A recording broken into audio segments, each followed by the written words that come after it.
Hello viewers, আসসালামু আলাইকুম। আমি আল হেলাল। আশা করি আপনারা সকলেই ভালো আছেন। সম্প্রতি সেন্ট মার্টিন ট্রাভেলসের বহরে 2 ইউনিট হাইগার স্লিপার বাস যুক্ত হয়েছিল। আজ তাদের এই নতুন বাসগুলোতে করে আমাদের নিয়ে যাওয়া হচ্ছে ঢাকার আরামবাগ থেকে মাওয়া ফেরিঘাটে বাসগুলোর ফটোশুটের জন্য। চলুন তাহলে আজকের এই ভিডিওর মাধ্যমে এই বাসগুলোর সমস্ত খুঁটিনাটি বিষয়ের পাশাপাশি এই বিলাসবহুল বাসের ভ্রমণের অভিজ্ঞতা আপনাদের সাথে শেয়ার করার চেষ্টা করব। ভিডিওটি না টেনে শেষ পর্যন্ত দেখতে থাকুন। আশা করি আপনাদের সকলের কাছে আজকের এই ভিডিওটি ভালো লাগবে।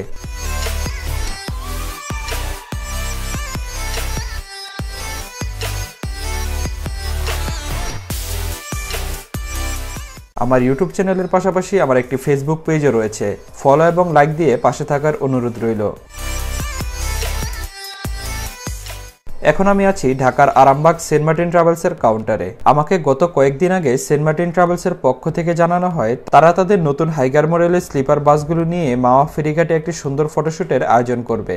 সেই সুবাদে আজ আমি চলে আসলাম তাদের ফটোশুটে অংশগ্রহণ করতে। তবে কর্মস্থল ব্যস্ততার জন্য আমার পরিবর্তে আমার 2 বন্ধুকে এবারে ট্যুরে পাঠিয়েছিলাম। তাদের মধ্যে একজন হলো সুজন আর একজন হলো হুজাইফা শিকদার। যাই হোক, ইতিমধ্যে তাদের কাউন্টারে অপেক্ষা করতে করতে অনেক বাস লাভার ভাইরা এবং বড় বড় কয়েকজন ইউটিউবার ভাইরাও চলে আসলো ফটোশুটে অংশগ্রহণ করতে।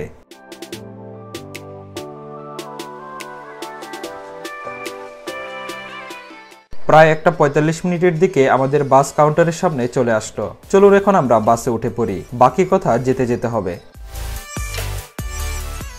দুপুর 2টার সময় আমাদের বাস যাত্রা শুরু করলো মাওয়া ফেরিঘাটের উদ্দেশ্যে। গুগল ম্যাপের তথ্য অনুযায়ী ঢাকার আরামবাগ থেকে মাওয়া ঘাটের দূরত্ব প্রায় 40 কিলোমিটার, আর বাসে করে এই পথে যেতে সময় লাগবে প্রায় 1 ঘন্টার মতো। তবে হয়তোবা আমরা 1 ঘন্টার মধ্যে পৌঁছাতে পারবো না, কারণ ফটোশুটের জন্য আমাদের বাস বিভিন্ন জায়গায় দাঁড়াবে। এর মাঝে কেউ ছবি তুলবে, কেউ বা ভিডিও করবে। তাই সব মিলিয়ে আমাদের যেতে কত সময় লাগতে পারে সেটা এখন শিওর ভাবে বলা যাচ্ছে না। তবে আশা করি 2 ঘন্টা সময়ের মধ্যে আমরা পৌঁছাতে পারবো মাওয়া ঘাটে।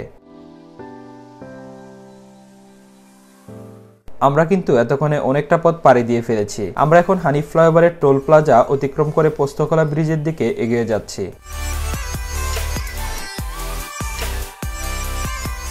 মাওয়া যেতে হলে কিন্তু এরকম ছোট বড় কয়েকটি ব্রিজ রয়েছে, যেখানে আপনাকে ব্রিজের টোল পরিশোধ করে এগিয়ে যেতে হবে। মাওয়া রাস্তা যেহেতু খুব নতুন আর ফাঁকা থাকে, তাই আমাদের ড্রাইভার সাহেব অ্যারাউন্ড 80 থেকে 100 কিলোমিটার/আওয়ার স্পিডে এগিয়ে যাচ্ছে।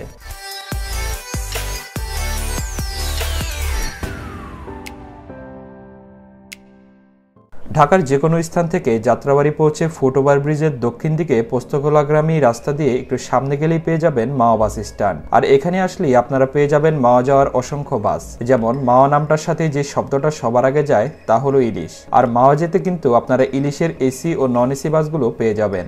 এখান থেকে প্রতি 5 থেকে 10 মিনিট পর পর বিভিন্ন পরিবহন কোম্পানির বাস ছেড়ে যায় মাওয়ার উদ্দেশ্যে। যেমন আনন্দ, ইলিশ, গুনগুন ইত্যাদি পরিবহনে মাওয়া যেতে বাসে ভাড়া লাগবে কম বেশি 80 থেকে 120 টাকার মতো। বিনিময়ে প্রায় 35 কিলোমিটার পাড়ি দিয়ে মাওয়া ফেরিঘাটে পৌঁছাতে সময় লাগবে প্রায় ঘন্টাখানেক।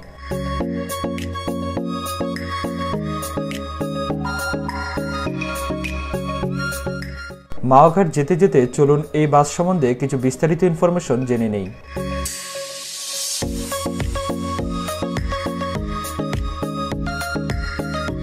প্রথমবারের মতো হাইগার চেসিসের উপর দেশে নির্মাণ করা হয় সেন্ট মার্টিন ট্রাভেলসের এই স্লিপার বাসগুলো, যা চলাচল করবে ঢাকা থেকে চট্টগ্রাম হয়ে টেকনাফ পর্যন্ত। সেন্ট মার্টিন ট্রাভেলসের এই স্লিপার বাসগুলোর অসাধারণ বডি নির্মাণ করেছেন আমাদের দেশের নতুন এক ওয়ার্কশপ SF অটোমোবাইলস থেকে। বাসটির headlight, tail light, looking glass এবং ইন্ডিকেটর মিলিয়ে আউটলুক বেশ চমৎকার হয়েছে। এত সুন্দর কাজ আর পেইন্টের জন্য অবশ্যই প্রশংসার দাবি রাখে SF অটোমোবাইলস।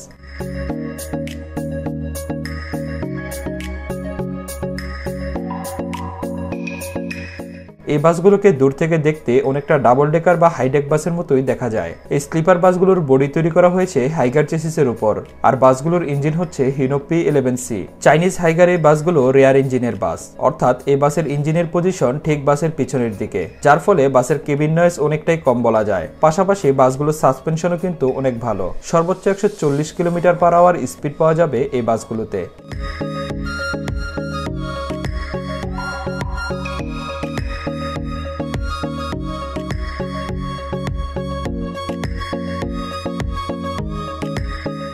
চলুন এখন বাসের সবচেয়ে ইন্টারেস্টিং পার্ট অর্থাৎ এই বাসের ভিতরে ঘুরে আসি।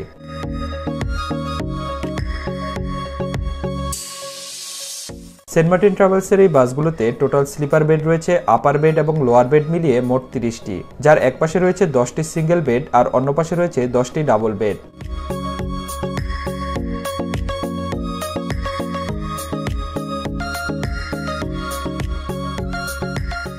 এই সিঙ্গেল বেডগুলোতে একজন মানুষ শুয়ে আরামদায়কভাবে জার্নি করতে পারবে। এই বেডের সামনের দিকে রয়েছে একটি টেলিভিশন, পানি রাখার বক্স, সিটের উপরের দিকে রয়েছে এয়ার কন্ট্রোলার, লিডিং লাইট এবং মোবাইল ফোন চার্জ দেওয়ার জন্য ইউএসবি পোর্টের পাশাপাশি 2 পিন ও 3 পিনের প্লাগ রয়েছে।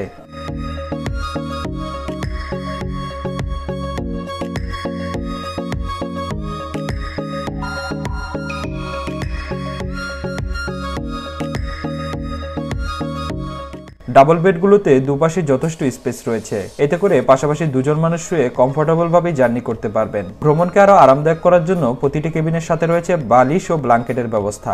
এই বেডগুলো নিয়ে আমার আলাদা করে নতুন কিছু বলার নেই, এই বেডগুলো খুবই সফট এবং আরামদায়ক। এগুলো হচ্ছে এই বাসের লোয়ার বেডের সিট। লোয়ার বেড দ্বারা বোঝানো হয়েছে নিচের ফ্লোরে যে সিটগুলো রয়েছে সেগুলোকে, আর আপার ডেক দ্বারা বোঝানো হয়েছে উপরে যে সিটগুলো রয়েছে সেগুলোকে।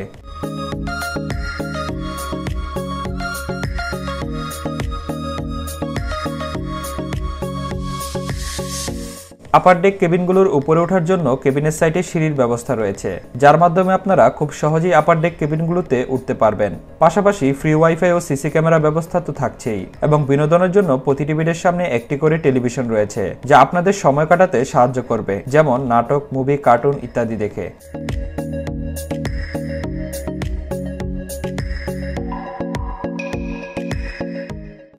এছাড়া বাসগুলোর সৌন্দর্য আরও বৃদ্ধি করার জন্য বাসের ভিতরে ব্যবহার করা হয়েছে অসাধারণ লাইটিং সিস্টেম।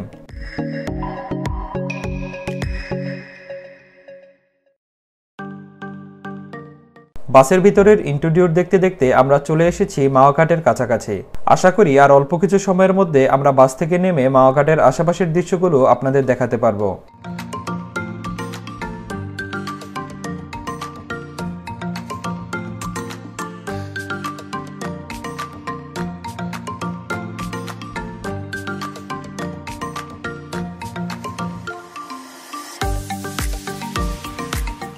আমরা এসে পড়লাম মাওয়া ফেরিঘাটে। এখন বাস থেকে নেমে খাওয়া দাওয়া এবং ফ্রেশ হওয়ার জন্য একটি রেস্টুরেন্টে বসবো। বাসের সবাই এখন রেস্টুরেন্টের দিকেই যাচ্ছি।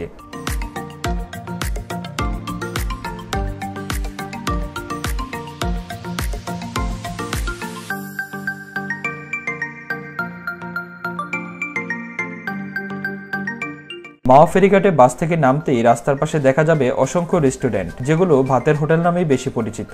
এইসব রেস্টুরেন্ট দেখতে যেমনটাই মনে হোক না কেন, এখানকার গরম ভাত আর গরম তাজা পদ্মার টাটকা ইলিশের স্বাদই আলাদা। পরিবেশটি যেমন আলাদা, তেমনি এই ভোজনের আনন্দ আর স্বাদ অবশ্যই আলাদা।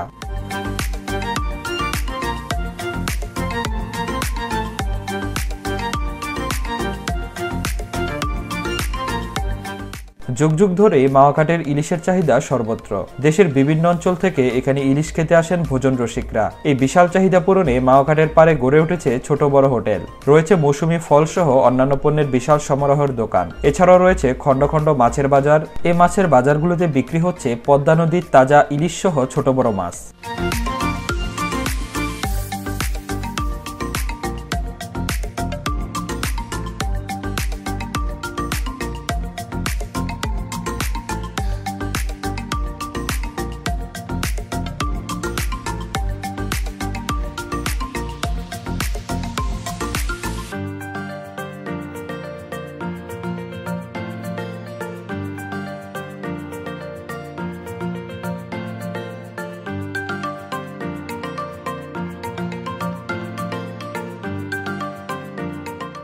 আমাদের দুপুরের খাবারের জন্য রয়েছে পদ্মার টাটকা ইলিশ আর সাথে বেগুন ভাজা। তবে খাবার আগে ইলিশের ফেনা ওঠা গরম তেল আর শুকনো মরিচ দিয়ে ভাত মাখিয়ে নিতে ভুলবেন না, মনে হবে আহ, লাইফ ইজ বিউটিফুল।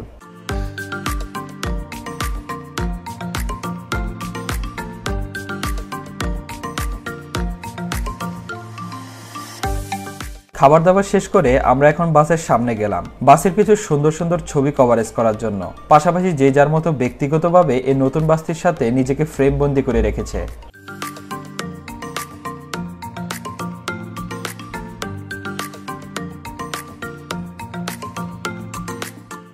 দিনের শেষ ভাগে এই স্লিপার বাসটির কিছু ভিডিও বিভিন্ন অ্যাঙ্গেল থেকে আপনাদের দেখানোর চেষ্টা করছি, যেন আপনারা এই বাসের আউটলুক আর বাসের ডিজাইন সুন্দরভাবে দেখতে পারেন এই বাসটি রাতে কতটা সুন্দরভাবে ফুটে ওঠে।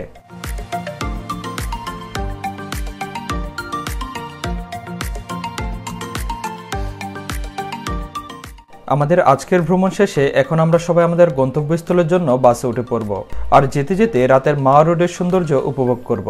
আমার সাথে আপনারা উপভোগ করতে থাকুন মাওয়া রোডের সৌন্দর্যগুলো।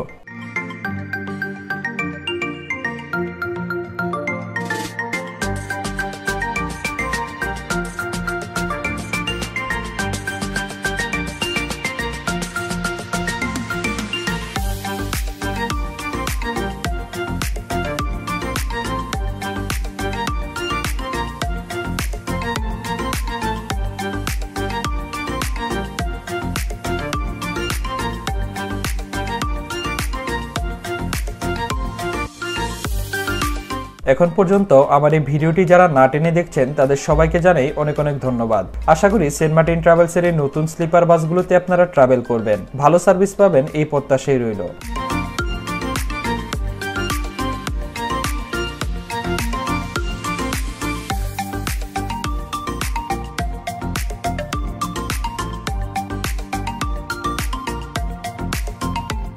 আমার এই ভিডিওটি আপনাদের কাছে ভালো লাগলে লাইক, কমেন্ট ও আপনার বন্ধুবান্ধবদের সাথে শেয়ার করতে পারেন।